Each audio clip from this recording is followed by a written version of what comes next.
Oi gente, bem-vindos ao canal do Crime ao Caso. Primeiramente eu gostaria de pedir para você deixar um like, se ainda não for inscrito se inscreve por favor e ativa o sininho das notificações porque toda semana eu vou tentar colocar 2 casos aqui no canal. Hoje a gente vai falar do massacre de Columbine. O caso de Columbine é bastante complexo e eu não gostaria de fazer ele muito resumido, então eu vou dividir ele em 3 partes, das quais eu vou separar o antes, o dia do atentado e o que aconteceu depois. Esse caso é bastante complicado, não só por envolver crianças sendo mortas, mas porque gerou muitas teorias baseadas no dia em que ele foi feito, nas escolhas pessoais dos atiradores e na repercussão que veio a gerar. Por ser um caso bastante delicado, vamos começar falando dos 2 atiradores, até porque eles pareciam estar planejando isso há bastante tempo e a gente precisa entender a história por trás da violência. Os atiradores se chamavam Eric David Harris e Dylan Bennett Klebold. O Eric nasceu no dia 9 de abril de 1981, em Utica, Kansas, nos Estados Unidos. A família do Eric se mudava frequentemente porque o pai do Eric, Wayne Harris, era um piloto de transporte das Forças Aéreas dos Estados Unidos. A sua mãe, Catherine Ann Paul, era dona de casa. A família se mudou de Plattsburgh, Nova York, para Littleton, Colorado, em julho de 1993, quando Wayne Harris se aposentou do serviço militar. A família de Eric morou em casas alugadas nos 3 primeiros anos em que eles moraram na área de Littleton. Durante esse tempo, o Eric conheceu o Dylan Klebold, Em 1996, a família de Eric comprou uma casa ao sul do Columbine High School. O Dylan nasceu no dia 11 de setembro de 1981 em Lakewood, Colorado, nos Estados Unidos. Era filho de Thomas Klebold e Susan Klebold. Seus pais eram pacifistas e frequentavam uma igreja luterana com seus filhos. O Dylan e seu irmão mais velho, Byron, frequentavam aulas de crisma da tradição luterana. Em casa, a família de Dylan também observava alguns rituais em consonância com a herança judaica do avô materno de Dylan. O Dylan estudou na Normandy Elementary em Lake House, Colorado, nos 2 primeiros anos do ensino fundamental, antes de ir para Governor's Ranch Elementary e se tornar parte de um programa CHIPS, o Challenge High Intellectual Potential Students, que é o desafio de estudantes com alto potencial intelectual, em português. Quando ele se mudou para Ken Carey Middle School, ele teve dificuldades para se adaptar. Na Columbine High School, o Eric e o Dylan costumavam participar de produções de teatro na escola, operavam produções de vídeo e se tornaram assistentes de computador, preservando o servidor de computadores da escola. De acordo com os relatos anteriores ao massacre, o Eric e o Dylan eram alunos muito impopulares e alvos de bullying. Eles jogavam muitos jogos de computador na internet. O Eric criou um conjunto de mapas para o jogo Doom, os quais mais tarde ficaram conhecidos como Harris Levels. Eric tinha uma presença na internet sob o nome do usuário Reb, que é a abreviação de Rebel, que lembra o apelido dos times esportivos da Columbine, enquanto Dylan se passava pelo nome Vodka. Eric tinha vários sites que hospedavam arquivos dos jogos Doom e Quake, assim como informações de equipe para as pessoas com quem ele jogava online. Os sites relatavam abertamente o ódio que ele tinha das pessoas no seu bairro e do mundo em geral. Quando a dupla começou a fazer testes com bombas caseiras, eles publicaram os resultados das explosões no site. O site foi excluído pela AOL, a American Online, após o massacre e foi preservado pelo FBI. O site de Eric Harris atraiu poucos visitantes e nunca lhe trouxe problemas, até março de 1998, quando o Dylan deu o endereço do site para Brooks Brown, um ex-amigo de Eric. A mãe de Brooks efetuou várias queixas contra Eric no escritório do xerife de Jefferson County, acreditando que Eric fosse perigoso. O investigador Michael Guerra foi informado sobre o site. Quando ele acessou, Michael descobriu várias ameaças violentas contra alunos e professores da Columbine High School. Outros materiais do site incluíam documentos que Eric escreveu sobre seu ódio generalizado contra a sociedade e seu desejo de matar aqueles que o incomodavam. Eric colocou em seu site que fabricou bombas caseiras, além de adicionar uma lista de pessoas que ele desejava atacar. Ele dedicou uma seção do seu site para publicar conteúdos a respeito de progressos dele e do Dylan em suas coleções de arma e construção de bombas caseiras, posteriormente usadas para atacar os alunos da escola. Depois que o site se tornou público, a AOL deletou permanentemente seus servidores. Quando Eric publicou em seu site que possuía explosivos, o Michael escreveu um documento solicitando um mandato de busca na casa da família Harris. O documento também mencionava a suspeita de Eric estar envolvido em um caso de explosão de bombas caseiras que ocorreu em fevereiro de 1998.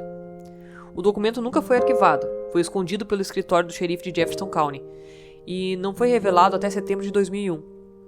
o que resultou em uma investigação feita pelo programa de televisão americano 60 Minutes. Em 30 de janeiro de 1998, Eric e Dylan roubaram computadores, ferramentas e outros equipamentos de uma van estacionada próxima à cidade de Littleton. Os dois jovens foram presos e posteriormente compareceram a uma audiência em conjunto no tribunal, onde se declararam culpados pelo roubo da van. O juiz penalizou a dupla de modo que eles tivessem que participar de um programa de reeducação juvenil, que nos Estados Unidos é classificado como parte do Diversion Programs, que também inclui, em certos casos, serviços comunitários. Lá, o Eric e o Dylan frequentaram as aulas obrigatórias e conversaram com os policiais do local. Em uma dessas aulas, lhe foi ensinado como controlar a raiva. Eric também começou a frequentar sessões de terapia com um psicólogo. O Dylan já tinha problemas com bebidas alcoólicas e falhou em um teste de urina, mas nem ele nem o Eric compareceram às aulas de abuso de substâncias. Eric e Dylan foram liberados mais cedo do programa devido aos resultados positivos. Os dois ficaram em liberdade condicional. Logo após o término dos serviços prestados por Eric e Dylan no programa de reeducação juvenil, o blog online do Eric desapareceu. Seu site foi revertido para a proposta inicial, que era postar mapas para o jogo eletrônico Doom. Eric começou a escrever em um diário onde ele escrevia seus pensamentos e planos. Em abril de 1998, como parte de uma ação incentivada pelo programa de reeducação juvenil, Eric escreveu uma carta pedindo desculpas ao dono da van. Porém, ao mesmo tempo, ele ridicularizou furiosamente ele no diário, dizendo que acreditava ter o direito de roubar algo que quisesse.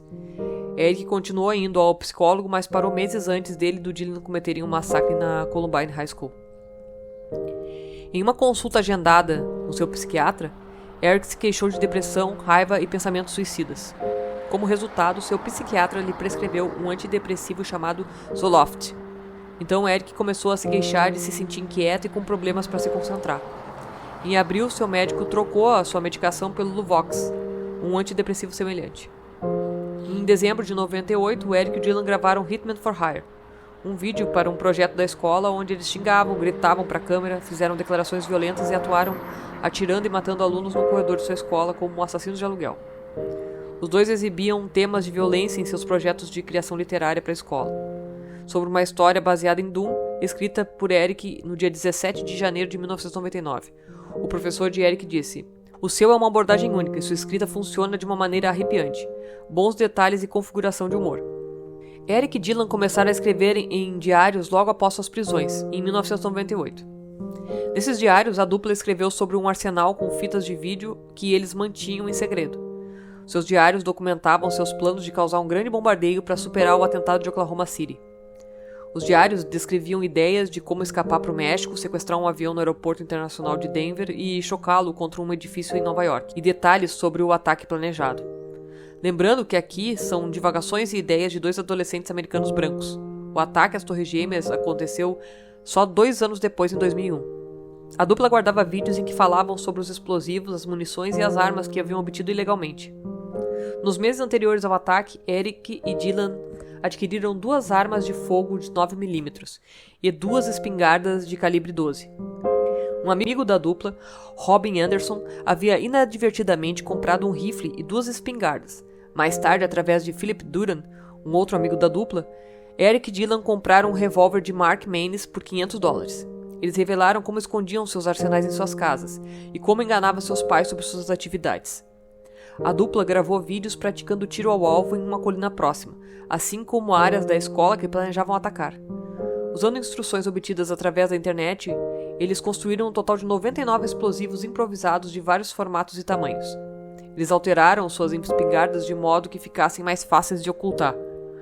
No dia 20 de abril, aproximadamente 30 minutos antes do ataque, eles fizeram um último vídeo dizendo adeus e pedindo desculpas para os seus amigos e familiares. No dia do massacre, Eric estava equipado com uma espingarda Savage Springfield 67H de calibre 12, da qual ele descarregou 25 vezes, e uma carabina Hi-Point 995 de 9mm com 13 carregadores de 10 compartilhamentos, do qual ele disparou 96 vezes. Dylan estava equipado com uma pistola semiautomática Tec-9 da Intratec, de 9x19mm, com um carregador de 52 compartilhamentos, um de 32 e um de 28 compartilhamentos, e uma espingarda serrada de cano duplo Steven 311D de calibre 12. Dylan primeiramente disparou a pistola Tec-9 por um total de 55 vezes, enquanto descarregou sua espingarda de cano duplo por um total de 12 vezes.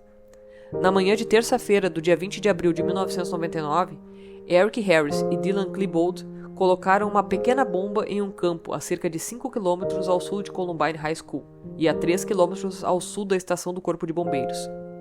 Programada para explodir às 11h14 daquela manhã, a bomba tinha o intuito de distrair o Corpo de Bombeiros e manter o pessoal responsável pela emergência longe da escola. A bomba parcialmente explodiu e causou um pequeno incêndio que foi rapidamente apagado pelo Corpo de Bombeiros.